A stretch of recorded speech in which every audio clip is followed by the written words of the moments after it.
Today, France is closer than it's ever been in its modern history to being governed by the far right.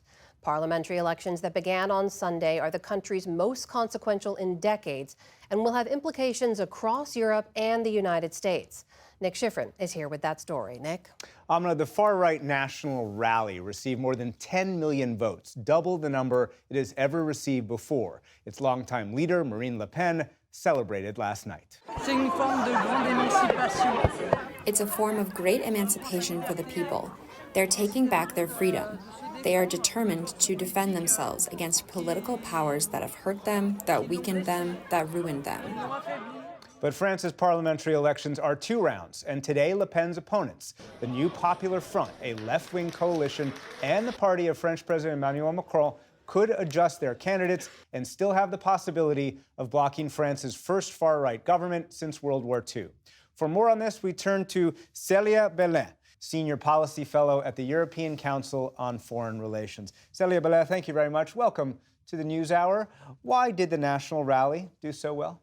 It was a foregone conclusion, when President Macron decided to call for snap election.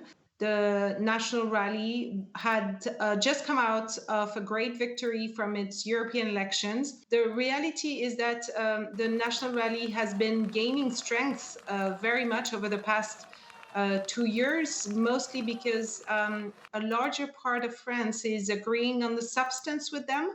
And then an even larger part of France probably is tired with this government and President Macron himself. Macron will remain the president, but if National Rally were able to secure a majority and hold the prime ministership and many cabinet ministers, what would be their platform and what would they be able to accomplish? So their platform cannot be further from the platform of Emmanuel Macron. Let me remind you that he's a pro-European, liberal, centrist, versus, this National Rally Party, Rassemblement National, that is nationalistic, populist in nature, protectionist in nature, very much anti-European, anti-NATO. And therefore, the platform that the Prime Minister is going to push forwards, probably some initiatives on immigration, initiatives on purchasing power, will certainly clash very soon with President Macron's own perspectives. Marine Le Pen inherited what was then the National Front from her father, who was a well-known anti-Semite who was convicted on racist language. Is she and her party different from Jean-Marie Le Pen and his party?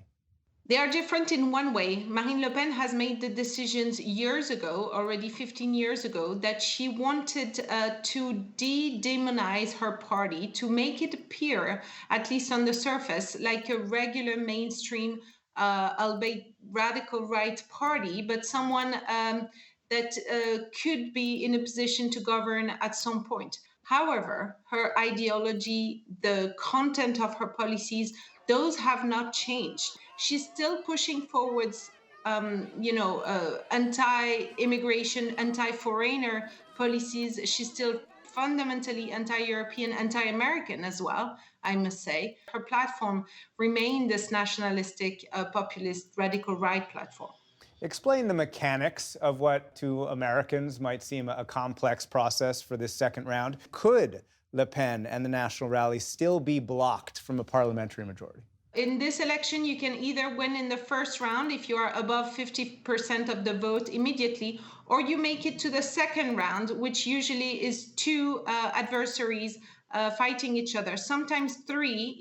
So if you have three candidates, there's been a call for all forces outside of the far right to make an agreement that the one that's in third position should drop out, so that it becomes a duel instead of a triangle. Because in a duel, maybe the National Rally is not as strong. So this will be the conversation of the week. Who will drop out of the race? And it's going to be the talk of the week, and it will surely have a strong influence on the results on Sunday. One of the topics that American officials are most concerned about, of course, is French support for Ukraine and opposition to Russia. Would the National Rally reduce bilateral French support or perhaps even NATO support for Ukraine, or perhaps weaken some of the West's punishments on Russia? So for the moment, support for Ukraine is pretty strong in the French population. And the National Rally will probably stay the course for the moment because they know how much President Macron cares about it. They know how much the rest of Europe cares about. And so it might not be the first fight that they fight.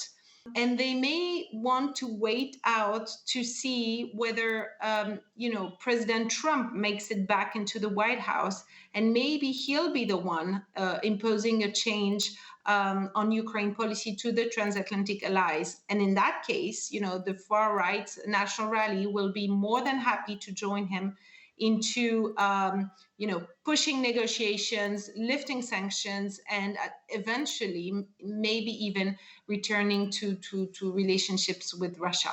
Célia Bella, European Council on Foreign Relations, thank you very much.